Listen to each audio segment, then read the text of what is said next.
Bonjour et bienvenue sur le plateau de Touche pas mon trade, l'émission entièrement consacrée à la bourse en général et au trading en particulier. On y parlera évidemment d'achat, de vente, de configuration technique, de support, de résistance, de psychologie des marchés, de Fed, de gouverneur de la Fed, de plein de choses, en compagnie de nos 4 grands spécialistes. À ma gauche, Franck Morel, président de zonebourse.com, qui va nous parler de ses recommandations, etc.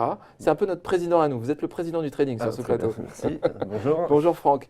Léa Gézéquel, qui est spécialiste des varants et des certificats, qui nous apportera une touche technique et statistique sur le marché des produits de bourse. Bonjour Léa. Bonjour messieurs.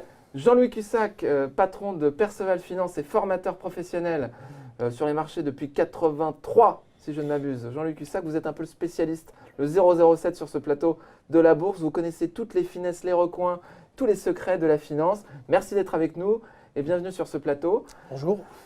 Mathieu Lebrun, vous êtes le bienvenu. Je vous souhaite la bienvenue Bonjour. sur ce plateau. Vous êtes analyste technique. Vous travaillez depuis 2003 sur les produits dérivés. Vous avez travaillé pour des grands groupes, des grandes banques françaises.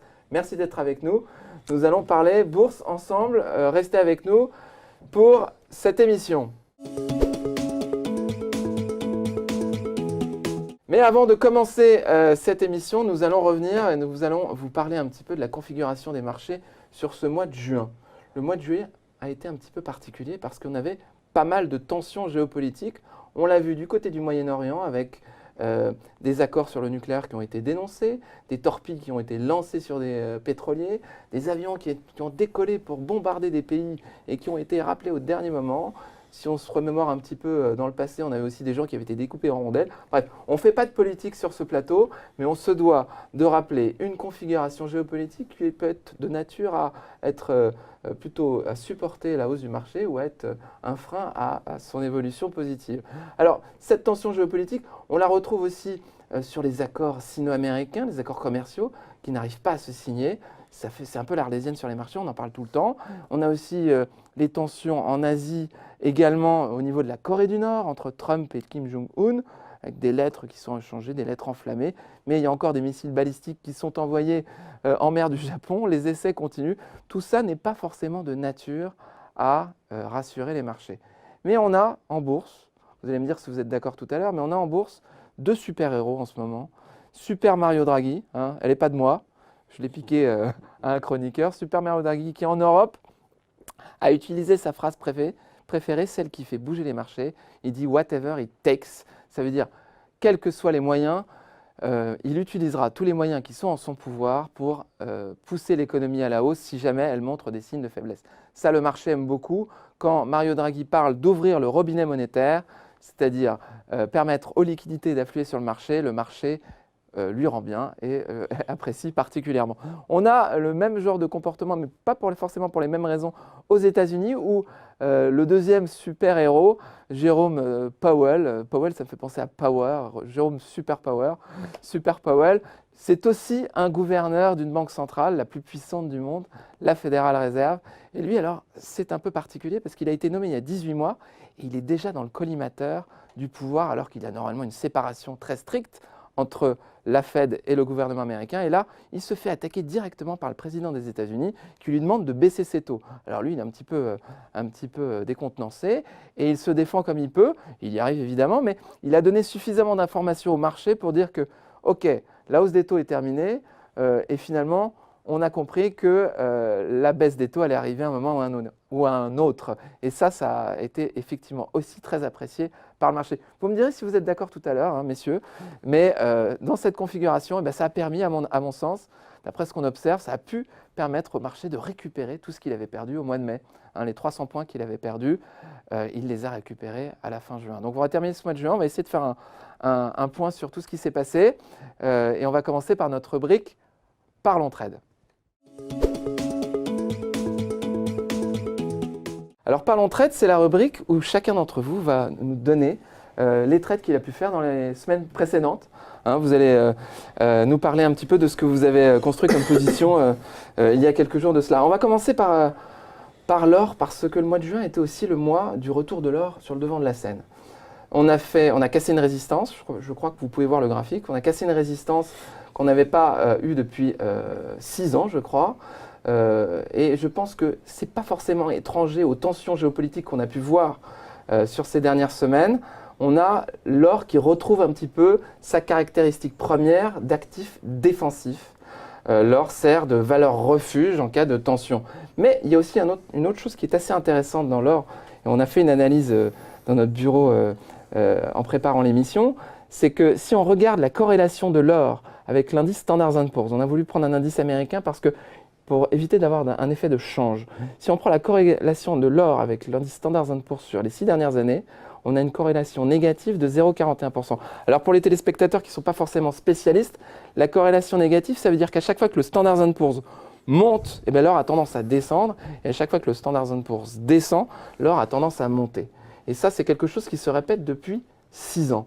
Et qu'est-ce qui s'est passé ce mois-ci ? Eh bien, le Standard & Poor's est monté et l'or est monté. On n'avait pas vu ça depuis 6 ans. On n'avait pas vu non plus cette résistance depuis 6 ans. Est-ce qu'on a trouvé le nombre d'or, Mathieu ? Je vous interroge puisque vous avez fait quelque chose sur l'or récemment. Alors, tout à fait. En fait, moi, c'est vraiment l'or depuis 1 ou 2 mois, c'est vraiment la configuration que je surveille. Alors, pour tout vous dire, ça fait même plusieurs mois que j'attends ce franchissement de résistance, comme vous l'aviez évoqué. Donc, ce qui est vraiment intéressant, c'est qu'on a en fait une conjonction d'éléments favorables, à la fois donc sur l'aspect dollar. On avait donc aussi un aspect obligataire qui est assez intéressant, c'est-à-dire qu'on a comme vous l'avez évoqué, un rapport entre les indices boursiers, mais également surtout l'obligataire américain. Donc le T-Note, T-Bond, et ça aussi c'est vraiment quelque chose que moi je surveille, c'est-à-dire que schématiquement on a statistiquement une corrélation pour le coup assez forte là aussi entre la hausse du T-Note ou du T-Bond et la hausse de l'or. Et donc en gros quand ça s'est accéléré sur l'or, donc le mois... Juste une question, c'est parce que c'est 2 actifs qui sont considérés comme défensifs ? Alors il y a cet aspect effectivement refuge ou turbulence, ça c'est un premier point, il y a aussi l'aspect évidemment obligataire qui rentre en compte pour expliquer notamment la hausse, et à mon avis c'est un des points sur lesquels il faut insister, c'est qu'en Europe, on a eu vraiment, avec le discours de Mario Draghi, depuis Sintra, encore un nouvel écrasement des rendements, donc avec un Bund qui était à moins 0,30, l'OAT qui est passé en négatif. Et donc en fait, tout cet aspect refuge qui peut servir en Europe, qui pouvait servir, en fait, en comparaison de l'or, maintenant, ça devient peut-être plus intéressant d'aller sur l'or, parce que pour le coup, on n'a pas de rendement dans l'or. Et en comparaison de Bund qui sont négatifs, d'OAT qui flirtent avec le négatif, ou de pas mal de dettes des pays d'Europe du Nord qui là aussi basculent dans le négatif, on peut commencer à se dire, et je pense que c'est une des choses qui explique le mouvement qu'on a eu, l'idée d'investisseurs qui viennent sur l'or parce qu'on a un rendement de 0, ce qui est finalement pas si mal comparativement à d'autres dettes de référence, voilà, par rapport à de l'OAT ou du Bund en comparaison. Et alors, quel est là, vous parlez plutôt d'un point d'entrée. Vous dites, vous aviez surveillé donc ce point, ce franchissement de résistance.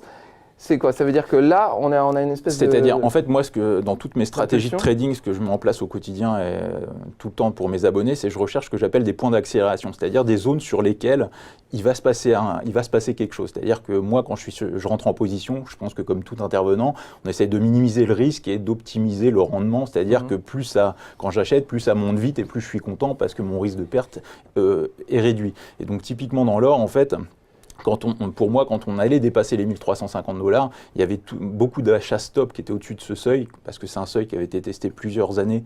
Et donc, en fait, plus on teste longtemps un niveau, et plus quand ça casse, ça va vite derrière. Et c'est exactement ce qui s'est produit là sur l'or. Donc, voilà, tout est dit. Super. L'or, c'est un sous-jacent qui est très utilisé par les investisseurs en France ? Ah oui, alors complètement. Chez nous, on remarque bien que les Français et l'or, c'est vraiment une grande et vieille histoire d'amour, si j'ose dire. Ça fait partie, peu importe la période, finalement, des 20 sous-jacents qui traitent le plus. Ce mois-ci, au mois de juin, même, l'or, c'est le sous-jacent sur lequel on a des produits sur le podium. Donc le podium, c'est les produits dans notre gamme qui ont le mieux performé sur le mois de juin. Et on remarque alors quelque chose d'assez intéressant, c'est que finalement, sur 2019, à 92%, les gens ont investi sur l'or à la hausse. Donc ça veut dire quoi? Finalement, ça veut dire que pour les Français... Pour les Français, oui, Léa. On n'est pas là. Pour les Français, finalement, l'or, c'est tellement une valeur refuge qu'il en devient un instrument un peu difficile à travailler à la baisse. D'accord. Jean-Louis, quand on choisit une valeur défensive, qu'est-ce qui fait qu'on va aller chercher l'or plutôt que le T-bonds américain qui est finalement la dette quasiment la plus sûre du monde? Disons que l'or a un côté spéculatif attrayant, hein, c'est évident. La configuration était bonne. Alors là, vous essayez, c'est vrai, de trouver des relations fondamentales entre la hausse et les événements. Et moi, c'est assez facile a posteriori quand on voit les choses de loin, mais quand on est en temps réel, les explications, moi, me conviennent pas. Tout à l'heure, quand vous avez dit le marché est reparti avec Draghi et Powell, non. Le marché, il est reparti, par exemple, au moment où on a eu la certitude que l'accord entre les Chinois et les Américains n'avait pas lieu. Et le matin, les marchés baissent. Il y a une grosse tension partout, tout le monde est inquiet de la suite des événements. Le marché va chercher 5150, et puis, comme d'habitude, il n'y avait absolument pas de conviction, pas d'intérêt, pas de programme ni d'achat ni de vente, on le voyait très bien. Mais les spéculateurs ont vendu, ils ont vendu encore certainement des calls pour des gestions, ce qui était un peu évident à faire, normal, logique quelque part. Et là, le marché est parti sur un contre-pied. Il s'est mis à monter. Et on est parti de 150 et on est monté à plus de 5003 et on a franchi les 5004 avec Draghi. Mais j'ai l'impression que l'accord chinois, c'était un petit peu l'Arlésienne. C'est-à-dire qu'à chaque fois, on nous ressortait, alors dès que ça baisse, on dit « Ah, l'accord chinois s'éloigne ». Dès que ça monte, « Ah, l'accord chinois se rapproche ». On nous a servi ça pendant 6 mois. Est-ce que c'est vraiment le cas ? Est-ce que ça change la face de l'économie mondiale ? Oui, certainement, mais autant que ça ? Ah bah oui, bah bien sûr. Non, mais de toute façon, s'il n'y a pas d'accord rapide, il y aura un ralentissement de l'économie. Bah, c'est pour ça que... Vous nous avez dit qu'il y avait une certitude de pas d'accord, d'absence d'accord, et que le marché donc, a intégré cette nouvelle, et après a pu repartir à la hausse ? Non, mais cette certitude, elle a été... elle l'est pour les semaines à venir. On se dit que peut-être dans quelques mois, on va arriver à un accord. Mais en tout cas, là, c'était une très mauvaise nouvelle. Et c'est pour ça que, justement, quelques temps plus tard, en effet, ils ont dit, bon, vous inquiétez pas, on fera tout ce qu'il faut pour pas que l'économie parte en catastrophe, pour pas qu'il y ait de récession, etc. Bon, j'ai l'impression et là, ok, les marchés étaient contents. On va nous reparler de l'accord chinois pendant un certain temps, j'ai l'impression. C'est pas fini. Mais c'est comme l'or. L'or, a priori, il y a aussi... alors, je sais plus, c'est les Indiens qui achètent de l'or. Il y a un flux acheteur sur l'or. Oui, alors, il y a toujours à l'origine un flux quand même quelque part sur des grands mouvements comme l'or. Oui, il y a un flux.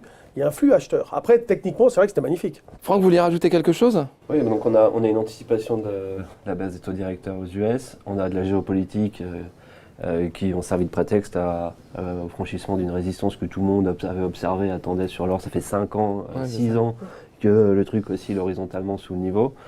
Donc maintenant, la grande question, maintenant que le signal a eu lieu et que tous ceux qui attendaient impatiemment que ce signal ait lieu, est-ce qu'il va y avoir une relance ou est-ce que finalement ceux qui voulaient effectivement acheter de l'or l'ont pas fait sur ce mouvement ? Donc il y a un risque. Est-ce qu'il va durer ? Est-ce que c'est une tendance très court terme, un petit effet de mode et un fly to valeur refuge, retour de la valeur relique de l'or ? Ou est-ce que c'est un bull trap avec un franchissement de résistance ? Ceux qui en voulaient l'ont acheté et il n'y aura plus personne derrière. Nous, personnellement, on n'aime pas trop l'or parce que ça ne crée rien. Et puis là, on parle d'or financier, donc si vraiment on a peur de tout, je ne sais pas si c'est l'or financier qui serait particulièrement utile. Mais on a profité de la hausse quand même. Bien sûr. Était dedans. Franck, pendant que je vous tiens, vous êtes sur le bord du lac d'Annecy, vous ? Ah oui, tout à fait. Vous aimez la voile un petit peu ? Vous naviguez un petit peu ? Oui, je préfère le ski nautique. J'ai l'impression que c'est un peu ce qui vous a fait défaut quand vous vous êtes positionné sur Beneteau. Ah, Beneteau, vous avez une passion pour la voile, ça vous a fait défaut, visiblement. Alors on va parler un petit peu de Beneteau parce que là, ils viennent de nommer un nouveau patron, Jérôme de Metz, un capital investisseur, quelqu'un de visiblement très compétent qui est chargé de reprendre les choses en main. C'est un peu bizarre Beneteau, pardon. C'est pas Bento, c'est pas le jeu avec les mains. C'est Beneteau parce que cette boîte, elle a un chiffre d'affaires en croissance, elle a une profitabilité quand même assez correcte, donc elle gagne de l'argent, elle n'a pas de dette, je crois, pas grand-chose. Non, il y a du cash. Et pourtant, elle déçoit systématiquement le marché quand elle publie. Non, elle a surtout déçu fin d'année sur l'exercice 2018 lors de la dernière publication annuelle. Donc vous y croyez, hein ? Non, mais c'est une valeur saine, ça gagne de l'argent, il n'y a pas de dette. Aujourd'hui, ça se paye 9-10 fois les résultats. Valeur entreprise, 0,5 fois le chiffre d'affaires. On est sur des niveaux de valeur qui sont vraiment faibles compte tenu de la qualité du business. On parle d'un leader mondial, donc il y a du potentiel à la hausse. En l'occurrence, vous avez trouvé peut-être le seul trade récent sur lequel nous nous sommes fait avoir. Je vous remercie Nous avons enquêté. de le souligner publiquement. Donc oui, non, on s'est fait avoir sur le franchissement. On avait mis un stop, il était actionné, mais Beneteau, ça reste une Donc excellente vous y croyez, société. Jérôme Demez, vous pensez que ça va changer les choses? J'espère, Ouais. je le souhaite, même si on n'est pas positionné dessus Non, durablement. On l'a été, on a perdu un peu d'argent, mais Beneteau, c'est une excellente société, leader mondial. Là, elle subit le fait que c'est une valeur très cyclique, donc on anticipe que si jamais on a un ralentissement de cycle économique, plus personne s'achètera de bateaux. Je pense que ça se discute, je pense que les bateaux et les voitures, activités extrêmement cycliques, c'est pas tout à fait le même Elle souffre de leur réputation, mais c'est pas forcément le cas concrètement. Elle subit clairement le côté cyclique de son activité. Pour ma part, je pense qu'il y aura toujours plus de gens qui vont s'acheter des bateaux et que Beneteau en profitera. Mais on a un autre spécialiste De la voile. ici de la voile. On va y venir. Alors, parce que bon, on va prendre du coup, je vais vous demander votre attention un petit peu. On va prendre un bon vieux First Class 10, hein. Vous savez, celui des années 80, moi ça me rappelle ma jeunesse. On va aller chercher un peu de fraîcheur, on va traverser la Manche, on va en mer du Nord. Hein. Je ne sais pas si vous voyez, là il commence à faire un peu frisquet. Et là on a des grandes plateformes pétrolières. Et ces grandes plateformes pétrolières de mer du Nord, elles ont reçu 9600 tonnes de tubes sans soudure. Et quand je vous dis tubes sans soudure, c'est Vallourec, évidemment, le spécialiste mondial. Alors Vallourec, quand je préparais l'émission, je regardais un petit peu le fil de news, c'est extraordinaire.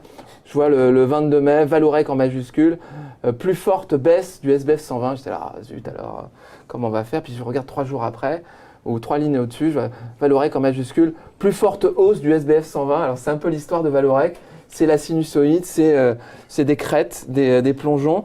Alors c'est ce qui plaît pour le trading. Pour ceux qui en ont en portefeuille, ils aimeraient bien que ça se calme un peu, mais dans le trading, ça a son intérêt. Vallourec, Léa, c'est un sous-jacent qui est prisé par les investisseurs Varan et Turbo, c'est ça? Complètement, c'est le 6e sous-jacent cette année le plus traité au niveau des actions françaises, bien sûr. Mais on remarque que c'est vraiment toujours dans l'air du temps. Donc nous, en tant qu'émetteurs, bien sûr, c'est l'idée derrière, c'est de pouvoir vous proposer des produits pour jouer la hausse et la baisse, une forte direction de marché avec du levier. Donc on peut soit se servir de Varan, soit de turbo, plusieurs types de turbo. Mais on va aussi essayer de proposer finalement aux gens d'investir sur Vallourec dans des circonstances de marché un petit peu, qu'on va dire, alternatives.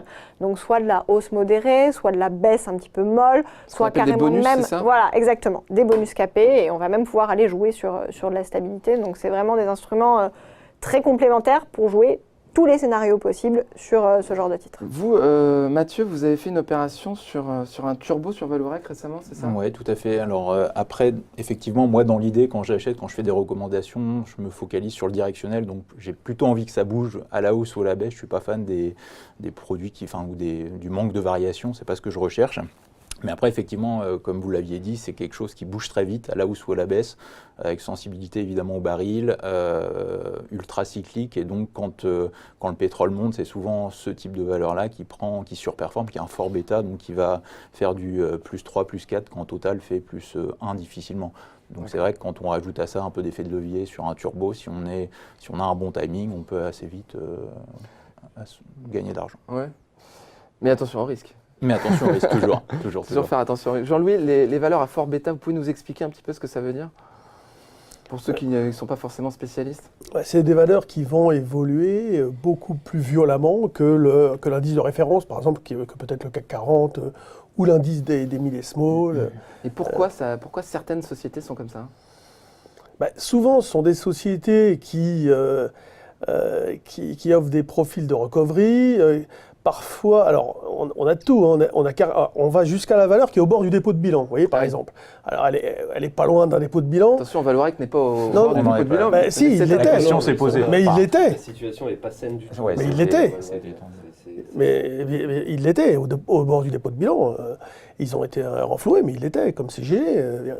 Mais bon, alors, au bord de quelque chose, c'est le précipice, donc ça vaut presque plus rien. Et tout d'un coup, s'il y a l'espoir, on va dire, aussi souvent sur les marchés, on joue beaucoup, les gens spéculent sur de l'espoir de quelque chose de positif qui pourrait arriver. Donc, sur les gains faciles. Ouais, et donc ils se disent, Vallourec a beaucoup baissé, on y va. Alors du coup, il y a une réactivité extrêmement forte, tout le monde va dans le même sens au même moment. Parfois, en attrapant une news comme ça qui... sert de prétexte. Ouais, de prétexte. C'est pas forcément parce que le pétrole va monter que demain matin, Vallourec va vendre beaucoup plus de tubes. Ça mettra beaucoup plus de temps à se ressentir dans les comptes, mais n'empêche qu'elle réagit très violemment. Et c'est vrai que ce sont des valeurs qui, sur les turbos, je crois qu'on aime bien la travailler. Léa, vous l'avez dit, mais comme Alcatel à l'époque d'ailleurs. Ouais. Alcatel, je suis sûr que sur le turbo à Ça a pris l'époque, le rôle elle était d'Alcatel. numéro 1. Le grand public aime les situations compliquées. Eh oui, l'espoir. Et guidé vers l'espoir et en fait indirectement guidé par les gains importants. Mais c'est pas forcément une bonne idée parce que d'ailleurs nous, Vallourec fait partie des 30 valeurs les plus consultées sur nos sites par le marché français. Donc les gens adorent, la suivent en permanence. Alors on dit que le cours est volatile, mais en fait ça traduit surtout une situation spéculative qui elle-même découle du fait que la société perd de l'argent depuis 7 ans. A des dettes qui correspondent à 7 fois l'EBITDA, c'est-à-dire des dettes considérables, la boîte est surendettée. Et là, en ce moment, le marché vit dans l'espoir en 2021, un retour à la rentabilité. Et ce serait beaucoup mieux qu'effectivement le retour intervienne, parce que sinon la situation, c'est nouvelle augmentation de capital, énième augmentation de capital. Donc la corrélation avec le brut, pour ma part, quand je regarde le cours, je retrouve pas vraiment la corrélation avec le pétrole. Ou alors sur du très court terme. Mais en fait, s'intéresser à Vallourec, moi je trouve, c'est vraiment aller chercher les situations compliquées, parce que on peut trouver de la volatilité, mais sur des boîtes saines où le futur est beaucoup plus prévisible. Où le futur est beaucoup plus prévisible que sur Vallourec. Mathieu, votre réponse. Après, dans tous les cas, de mon point de vue, la bourse, le risque est proportionnel au rendement. C'est-à-dire que c'est pas sur du total, ou alors après, il faut prendre des gros leviers, etc. Mais moi, en fait, ce que j'aime bien, juste pour revenir sur Vallourec, c'est que justement, il y a eu cette situation délicate. Je ne l'aurais jamais acheté avant la publication du premier trimestre, où là, les dirigeants se sont voulus rassurants sur l'absence d'augmentation de capital à court terme. Et donc, c'est quand on a un news flow de ce type-là, que là, pour le coup, moi, ça me rassure et je me dis, dans les semaines qui viennent, ça va servir de soutien. Et donc c'est typiquement quand on a un décalage dans ce sens-là que moi j'aime acheter. Après, inversement, dans le cas, pour revenir sur Beneteau, quand on a eu un gros gap pareil, c'est ce que je disais tout à l'heure, on a un news flow qui est mauvais, donc on a des chances d'avoir une inertie baissière qui va se maintenir, ce qui a été le cas donc sur Beneteau, même si le marché s'envole en fait.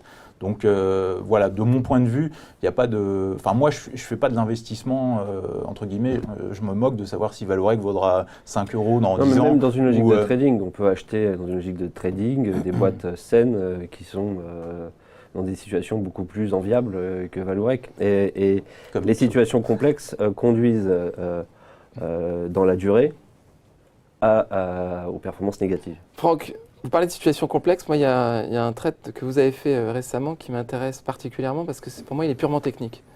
C'est sur Plastic Omnium. Vous avez une conviction qu'on est sur une configuration négative et puis tout d'un coup, vous dites tiens, c'est drôle, cette boîte, elle est survendue. Alors, survendue, pour ceux qui nous écoutent ou qui nous regardent, ça veut dire que finalement, vous pensez qu'elle est plus basse qu'une configuration négative normale. Et là, vous décidez de jouer la hausse sur quelques jours. Un rétablissement. Vous pouvez nous expliquer un peu comment ça fonctionne, parce que ça a l'air un peu compliqué. Alors, le concept de survente. C'est compliqué, mais c'est quasiment le même genre de trade que celui sur Beneteau. Vous avez une société là, qui, en termes de niveau de valorisation, est super faible. Ça se paye 8 fois les résultats. Ça verse même du rendement. On a 3,5% de rendement, 0,5 valeur entreprise. Donc, sur le niveau de valo, on est vraiment faible. Donc, quand on a techniquement des signes de retournement sur des boîtes qui sont saines et où on n'a pas les problèmes qu'on peut avoir sur Vallourec, avec une visibilité du business. Donc là aussi, on est dans du cyclique. Donc c'est pour ça aussi que la boîte se traite sur ses niveaux de valo et qui en ce moment ne sont pas à la mode. Donc les niveaux de valo sont super faibles. Signal technique, on met un maximum de chances dans notre camp. C'est-à-dire qu'on va jouer la hausse, mais sur une boîte saine. Voilà. D'accord, et sur une période assez courte, puisque vous avez acheté, mais on préfère shorter les titres. Vous avez acheté un turbo sur une période assez courte, sur 3 jours. Ouais, ça a marché. D'accord, Ça a ça a marché. fonctionné, on a Jean-Louis, Sur le plastique, il y a eu une alerte volume à l'achat aussi il y a quelques jours, un Ouais. gros volume à l'achat. Ouais. Parce que nous, on a déclenché un signal d'achat dessus. Donc, Ah, vous aussi ouais, on l'a conseillé à l'achat. Ouais. Mais bon, le lendemain, elle perdait 3-4%. Alors, Ah. non, mais c'est Alors comment vous l'expliquez ça, ce Mais gros parce que volume, ce les- signal volume, on sait. parce que les marchés sont vraiment creux. Hein. C'est beaucoup plus que vous pouvez l'imaginer parfois. Et donc, comme tout le monde va plus ou moins dans le même sens au même moment, tout le monde fonctionne comme ça sur des observations de variation de volume.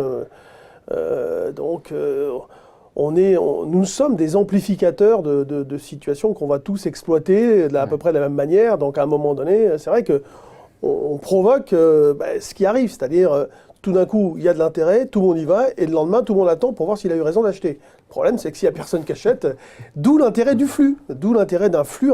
C'est important de détecter un flux sur un marché. Pour l'or, tout à l'heure, il y a un petit flux derrière quand même acheteur. Un flux Vous industriel. regardez hein. où? C'est sur les Mais flux non, mais entrants sur les ETF Ça a or, été c'est sur quoi non, sur l'or Sur physique, l'or au Ouais, niveau simplement, industriel. D'accord, Il y a un flux acheteur. C'est un peu différent là. Hein. très bien. Enfin, c'est important. Merci beaucoup Jean-Louis. Maintenant, nous allons passer à la rubrique Qu'est-ce qu'on fait demain? Alors, la rubrique On traite quoi demain? C'est une rubrique où deux parmi vous vont tenter de nous vendre pendant 1 minute un scénario d'investissement pour la semaine prochaine ou pour les jours prochains. C'est intéressant. Vous avez 1 minute pour convaincre vos interlocuteurs. Franck, vous allez commencer? Vous êtes Allez, prêts? c'est parti. Alors, on va lancer le chrono. C'est très sérieux. 1 minute, pas une seconde de plus. 3, 2, 1, c'est parti. Alors, on a sélectionné Thales, numéro 1 européen de la cybersécurité, qui a récemment fait l'acquisition de Gemalto, société extrêmement saine, chiffre d'affaires en forte croissance, régulière, rentable, pas de problème d'endettement, loin de là. Vous avez du rendement, vous avez des perspectives qui ont été revues à la hausse en permanence par les analystes, que ce soit en termes de chiffre d'affaires ou de marge. On a d'ailleurs 30 secondes. sur l'intégralité du secteur de la cybersécurité, on a des signaux verts qui clignotent un peu de partout. Et Thales fait partie des sociétés qui clignotent vert fortement aussi, mais qui sont sur des niveaux de valorisation et des timings opportuns. Donc on a investi dans Thales dans le cadre de nos portefeuilles et dans le cadre de la gestion du fonds Europa One. Très bien, merci. Alors, verdict. Vous avez fait moins d'une minute, hein, c'est bien. Ah, Mathieu est Des d'accord. belles valeurs. Hein. Oh là là, mais c'est l'unanimité, c'est fantastique. Alors pourquoi vous validez, Jean-Louis? Non, mais c'est une boîte en plus qui vient de rentrer dans le CAC 40, enfin de revenir dans le CAC 40. En général, c'est un bon signal, puisque les autorités de marché ont estimé que c'est une valeur qui avait quand même peut-être un beau potentiel, une visibilité. Euronext, vous avez dit les Oui, autorités. Euronext, autorités de marché, oui. le pas marché la- réglementé, pas les Ouais, autorités. du marché centralisé Euronext. C'est vrai que en général, ils essayent de faire quand même rentrer des valeurs qui offrent des perspectives. Alors c'est sûr, elle n'est pas énormément pondérée. Hein, je pense qu'elle est autour de 1%, quelque chose comme ça, j'imagine. Je n'ai pas regardé, mais non, c'est bien. Mais maintenant, elle va également être dépendante aussi de l'évolution du CAC 40, davantage qu'auparavant. Le volume, vous l'avez vu, hein, vendredi soir, le volume a explosé, donc ne cherchez pas une explication métaphysique, c'est simplement que quand une valeur rentre le lundi matin, le vendredi, au fixing à 17h35, il y a des repondérations qui se font dans le CAC 40, et là, Thales est acheté au prorata de sa pondération dans le CAC. Donc vous avez vu le volume, il a explosé le vendredi. Tous les indices, pour reformuler, tous les fonds qui sont indiciels Voilà. vont être obligés d'intégrer du Thales dans leur Exactement. portefeuille pour répliquer Exactement. à l'exact le CAC 40, c'est ça? Ouais, ça. Très bien. Parfait. Alors Mathieu, super. Moi, ça me va aussi, je valide. Effectivement, l'aspect défense, je pense que c'est malheureusement un truc un peu tendance actuellement et encore un peu longtemps. Il y a aussi Dassault Aviation, c'est pareil, c'est le même type de logique. Donc on est vraiment, effectivement, pour le coup, je suis très Super. Merci Mathieu. d'accord Mais dans le attention, choix. c'est encore à vous. Hein. Sans problème. Je ne veux pas vous Allons-y. épuiser, vous allez continuer. On va remettre le compteur à 0, je crois que c'est bon. Et vous allez nous parler de quelle société? Dipsos. Dipsos. Alors 3, 2, 1, c'est parti Mathieu. Alors pour le coup, donc voilà, c'est quelque chose, c'est l'une des valeurs que je surveille pour cet été globalement. Alors moi, je vais parler beaucoup plus trading et news flow, comme ce qu'on évoquait donc tout à l'heure à la fois sur Valorec ou sur Beneteau. Là, sur Ipsos, on a eu une belle publication de résultats fin avril. Le titre a bondi, je crois que c'était autour de 15%. Et en fait, ce qui m'intéresse, c'est que depuis ces 2 mois quasiment, on a une baisse poussive, alors baisse qui se fait, mais qui me semble vraiment de nature plus corrective ou de consolidation que de nature vraiment impulsive à remettre la dynamique haussière, enfin à contester un petit peu la dynamique haussière. Donc moi, en gros, c'est vraiment quelque chose que je surveille. J'en ai au PEA pour tout vous dire. Je surveille le timing quand je pense que ça va globalement sortir à la hausse et quand je pense que, je pense vraiment que quand ça va y aller, ça va être sûrement pour une grosse séance, 5-10% peut-être. Donc après à voir, c'est quelque chose qui est opéable. En termes de fondamentaux, on est sur une belle société avec des beaux ratios, pas faibles. Donc Stop. voilà. Merci beaucoup Mathieu. Alors quel est le verdict, Franck, Jean-Louis? Ah, Jean-Louis n'est pas d'accord. et. Entre les deux, ça convainc. Alors Franck, dites-nous pourquoi vous êtes un peu coussi-coussi. C'est-à-dire qu'on s'ennuie avec Ipsos, quoi. C'est une boîte mature, il se passe rien. Voilà. Donc le chiffre d'affaires, c'est électrocardiogramme Mais c'est rassurant, plat. non? Bah non, mais pour ma part, il n'y a rien à espérer, à gagner sur Ipsos. Peut-être effectivement dans une logique de trading. Très trading, oui, mais bon, même pour le moment, il n'y a aucun signal. Mathieu prépare le news flow. Tu feras attention pour tes stops parce que lundi, elle verse son dividende, donc ça va dégrader toutes les configurations techniques que les gens regardent sans peut-être savoir qu'il y aura eu un versement de dividende au milieu, parce que tous les graphiques ne sont pas corrigés. Donc pour ma part, je ne suis pas chaud à court ou à long terme sur Ipsos. Jean-Louis. Non, la configuration graphique est très mauvaise en fait. C'est vrai, l'idée de l'acheter sur repli, pourquoi pas. Mais là, elle se replie depuis maintenant longtemps, d'une manière régulière et en sous-performance forte de l'indice CAC 40 ou du marché en règle générale. Donc ce n'est pas annonciateur de quelque chose de positif. C'est typiquement le genre de société où on peut se dire, ok, là on revient sur un pullback, en effet il y avait résistance, devient support, on est dans le bas d'un triangle. Ce triangle, il va trop loin dans le temps, il aurait dû être plus dynamique. Ouais, je suis d'accord, ça dure un peu, Hein, mais alors après moi en fait, juste pour mais c'est fini la minute, là. pour prendre la contrepartie, c'est que je pense justement que la corrélation effectivement en fait, elle va revenir, c'est-à-dire quand on regarde avant la publication d'avril, elle était en retard sur le CAC, le CAC montait, etc. Elle était en retard, donc il y a pas il y a plein de mid-cap comme ça, c'est pas parce que le CAC va à 5005 que tout le SBF, il faut attendre, je pense. mais le pari, je prends le pari, moi il y a faut aucun attendre, problème. C'est ça qui est intéressant, c'est qu'on se donne rendez-vous à la fin de l'été. On en reparle on fera le point. si c'est à 20 ou à 25. Il faut attendre le market timing, c'est-à-dire un signal technique, un signal de reprise.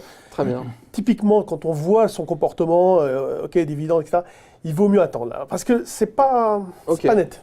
Ok, alors quand dans cette rubrique, on traite quoi demain? Il y a aussi souvent, quand on est chacun d'entre nous à répondre au coup de téléphone de nos clients ou de nos prospects, on a souvent la question qui revient sur les introductions.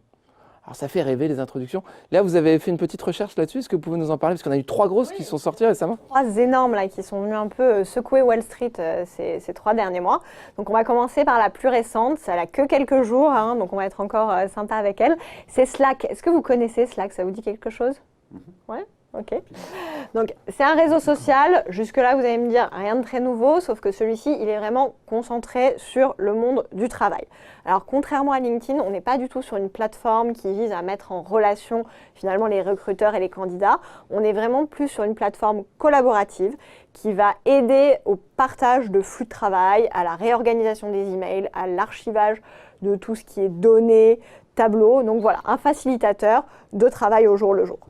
Et là, on voit quand même que ça a été une petite révolution sur la messagerie d'entreprise, qu'il y a un énorme engouement sur cette société, engouement tel qu'à la fin de la première journée de cotation la semaine dernière, la capitalisation a dépassé les 20 milliards de dollars. Donc on est vraiment sur de la grosse licorne. Et nous, c'est un sous-jacent sur lequel on s'est tout de suite positionné en tant qu'émetteur, bien entendu. Jean-Louis, les introductions américaines, c'est pas votre tasse de thé, ça? Non, mais l'accessibilité déjà est compliquée. Et puis, non, on ne peut pas en avoir. Ce qu'il faut, c'est en avoir en pré-IPO, mais Ok. c'est réservé, on va dire. Donc, non, il n'y a pas d'accessibilité sur ces dossiers. Après, quand c'est coté, OK. Alors, je l'ai vu, en effet, cette boîte, et puis je l'ai sur mon PC. Donc, on me l'a installé. Je ne sais pas qui c'est qui m'a mis ça, je ne m'en suis pas encore servi, mais en tout cas, j'ai vu. 25, pardon. Ouais, 25 milliards. 25 milliards de capitalisation, 400 millions d'euros de chiffre d'affaires. Oui, c'est un joli Donc, ratio. ça fait Enfin, 60, c'est ironique. 63 fois le chiffre d'affaires en valorisation.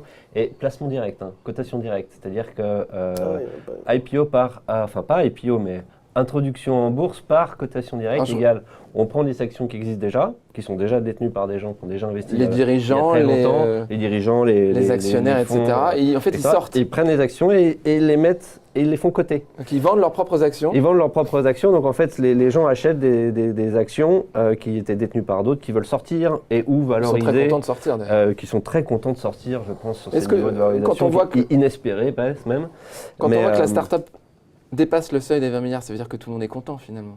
Ceux qui ont vendu et puis ceux qui ont acheté. alors, Enfin, à condition que ça reste sur ces Eh, mais valorisations. tout le monde est content. On ne sait pas si ceux qui en achètent aujourd'hui seront contents demain. En tout cas, ils sont sur des paris très long terme pour potentiellement que la valo prenne encore, gonfle encore. Ça veut dire qu'il faut vraiment que le business il explose littéralement dans les 5 ans à venir, quoi. Et c'est un forum, Slack. C'est un forum. On a un autre exemple de grosse capi là qui s'est introduit. Oui, alors on va changer un peu de secteur. Est-ce que parmi vous, il y a des végétariens? Pas tellement, en ce qui me concerne. Je ne mange pas de viande, mais Voilà. Parce qu'on en a une grosse qui est sortie là aussi ce mois dernier, c'est Beyond Meat. Alors Beyond Meat, c'est une entreprise américaine qui a été fondée en 2009, qui est spécialisée dans la viande sans viande, complètement à base de plantes. Et ça a été un énorme carton. On est sur du 163% de performance le jour de l'intro. Oui. Énorme couverture médiatique par un VIP. On a Leonardo DiCaprio le jour de l'introduction à Wall Street. On a des collaborations immenses avec des géants de la grande distrib aux US. Un joli plan marketing. hein. Un joli plan marketing. Là, on est vraiment dans le joli plan marketing. Et c'est vrai qu'entre les végétariens, les véganes, les flexitariens, ceux qui attaquent les boucheries à coups de faux sang, on se dit que quand même, ce type de société, elle est sur une tendance peut-être de fond, mais en tout cas une tendance qui a le vent en poupe.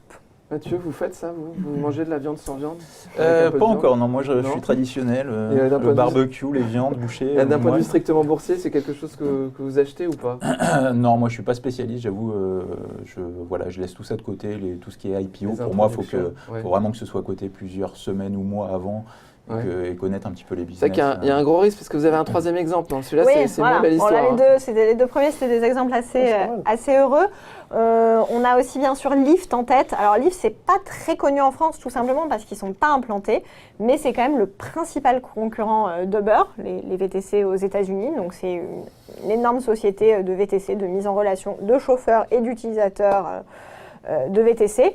Et malgré un énorme buzz, on voit que le titre il s'est bien écroulé dès le jour 2 après l'introduction, et que là on est à 3 mois après l'intro et qu'on échange toujours Lyft aux alentours des moins 20% par rapport au titre, par rapport au cours d'introduction de la société. Donc finalement, on est sur un bilan qui est quand même beaucoup moins. J'ai l'impression qu'on a un consensus ici que Facebook, finalement, les introductions en bourse, ça fascine. Mais vous trouvez ça beaucoup trop risqué pour ce que ça peut rapporter. C'est-à-dire que moi, personnellement, pour rebondir sur l'aspect Valorec, c'est vrai qu'autant on est sur des business models qui font effectivement des pertes, qui font pas beaucoup de chiffre d'affaires par rapport à leur valo. Donc en gros, quand on achète ça, de mon point de vue, on mise sur l'Amazon d'équivalent du secteur pour 2020-30. Donc de mon point de vue, c'est un pari quand on paye, je sais pas, 50 fois le chiffre d'affaires ou je sais pas quoi. Ça va que, Mais Lyft, on n'est pas sur des niveaux de valo stratosphériques. On a l'impression ils ont que c'est perdu. presque. 11% depuis l'introduction. Donc on est quand même sur 17 milliards. Ouais, le voit bon, on sur, est monté à l'écran. 80, on retombe à 50. C'est pas grand-chose, on est à 17 65, là, milliards. en gros, Facebook ça a se fait stabilise, pareil, mais ça se paye 4 Ouais. fois le chiffre d'affaires. hein. Il y a un truc qu'il faut quand même intégrer sur les Uber et les Lyft, c'est qu'un jour, les voitures, elles se conduiront tout seules, il n'y aura plus besoin de payer les chauffeurs. Et là, On n'aura plus besoin d'avoir de voiture non là plus. les marges ils te fourniront les voitures. ne seront Ouais. pas les mêmes. Ouais. Très bien, merci beaucoup. C'est très intéressant. On va changer de rubrique maintenant. On va passer aux rubriques quiz. La rubrique quiz, c'est un questionnaire, c'est des questions financières. On va voir si vous êtes des cracks. hein. On essaye de penser, on se laisse à penser que vous êtes des cracks, mais il va falloir le prouver, messieurs, et être rapide. On attend. Léa, vous vous rappelez les règles du jeu ? Oui, alors tout à fait. Une seule bonne réponse par question et on attend la fin de l'énoncé des réponses potentielles pour donner son choix final. Alors, première question. Comment s'appelle le 3e vendredi des mois de mars, juin, septembre et décembre ? Réponse A, le jour des roulements de futur. Réponse B, le jour des bonus. Réponse C, le jour des 4 sorcières. Ah, c'est Jean-Louis. C'est Ah Jean-Louis. ouais, Jean-Louis. c'est pour Jean-Louis, ça. Bah, c'est Donc, c'est les 4 sorcières. Tout à Qu'est-ce que fait, c'est les 4 c'est les 4 Léa sorcières. Alors en fait, cette expression, ça désigne le jour de l'année où les 4 produits dérivés majeurs arrivent à expiration. Donc on a les options et les futurs sur indices et actions. Et autour de cette échéance, en général, on a beaucoup d'échanges. Qui dit beaucoup d'échanges dit potentiellement beaucoup de volatilité. Et ça, bien sûr, ça intéresse les marchés. En plus, ça, ce sont des trimestriels. Magnifique. Parfait. Deuxième question. Que signifie l'expression « être long du marché » ? Réponse A, avoir vendu tous ses actifs en prévision d'une instabilité à venir. Réponse B, détenir dans son portefeuille des actions ou des indices boursiers. Réponse C, avoir une information d'initié susceptible de faire bouger le marché, ce qui est parfaitement interdit au passage. Ah, j'ai gagné. Réponse B. Très bien Franck, être long, c'est tout simplement finalement être positionné, voilà, être acheteur, être positionné à la hausse du marché, alors que quand on est short, on a une position à la baisse. Par exemple, un vendeur d'options call sur le CAC, on va dire qu'il est short CAC. Question numéro 3. Alors attendez, je fais un rappel des points. Donc 1 point pour Jean-Louis, 1 point pour Franck. Ah. Attention Mathieu. Merci. Hein. C'est quoi F2, ça, non? Non. Attention, question d'anatomie. Qu'est-ce qu'une épaule tête-épaule? Réponse A, un produit structuré. Réponse B, une passe de rugby. Réponse C, une figure en analyse technique. Moi, j'ai pas envie de répondre. Tant pis. Une figure en analyse technique. Très bien, Franck. C'est une figure, je crois, très, très recherchée. C'est un peu le Graal du chartiste, non? C'est le Graal, ça marche pas tout le temps. Hein. Ça marche pas toujours bien. D'ailleurs, il y en avait une il n'y a pas longtemps sur le CAC 40. Plus elle se repérait, moins elle marche en fait. C'est un petit bonhomme qui se dessine sur le graphique, ça c'est fait ça? une épaule, une tête, et quand ça casse la ligne de coup, normalement, Boum, tu as un ça signal. descend. Bon, parfois, c'est Quasimodo aussi, hein, c'est pas forcément Ah non oui. plus. Et ce qui est marrant, nickel, T'en as vu nickel. une sur le ouais, CAC sur le 40? CAC, ce que Ouais. j'allais Ah. dire, sur des forums et tout, on en lisait beaucoup et moi ça m'a fait peur en fait. Et Nous, comme on quoi aime elle n'a pas. pas marché. Et souvent, on Donc, exploite des ETE inversés. Oui, c'est ça. Ça existe aussi à la baisse. Mais Ça marche apparemment, mieux, c'est quand même d'ailleurs. moins. Ça marche mieux. J'ai lu que c'était un Inversé. peu plus dangereux, non? À la hausse. Bah non, parce que déjà, si tu pars du principe que les marchés montent, il y a tout Naturellement. intérêt à chercher des têtes-épaules inversées. On a plus de chances de réussite que de chercher des retournements de tendances qui, de fond, sont haussières. Parfait. Question 4. 2, 1, 0. Attention. L'arbitre est là. Dans quel cas un investisseur peut-il dire qu'il s'est pris une porte de saloon? Réponse A, lorsqu'il enregistre une forte plus-value et qu'il va fêter ça. Alors au saloon éventuellement, hein, libre à chacun. Réponse B, lorsqu'il anticipe une tendance mais que l'inverse se produit. Il retourne alors sa position et là, pas de chance, l'actif évolue enfin dans le sens qu'il avait anticipé au départ.